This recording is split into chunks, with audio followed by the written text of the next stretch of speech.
દક્ષિણ ગુજરાતમાં power ગ્રીડની high tension લાઇનો સામે ખેડૂતોનો વિરોધ તેજ બન્યો છે.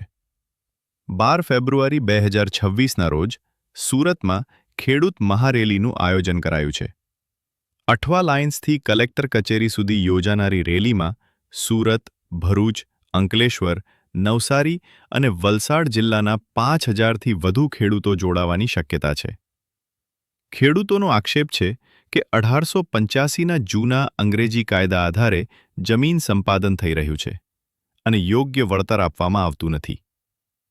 પોલીસ દબાણથી ટાવર ઊભા કરાતા હોવાનો પણ આરોપ કરવામાં આવ્યો છે. ઉત્તર ગુજરાતમાં, ખાસ કરીને અરવલ્લી જિલ્લામાં છેલ્લા 2 દિવસથી વાદળછાયું વાતાવરણ સર્જાતા ખેડૂતોની ચિંતા વધી છે.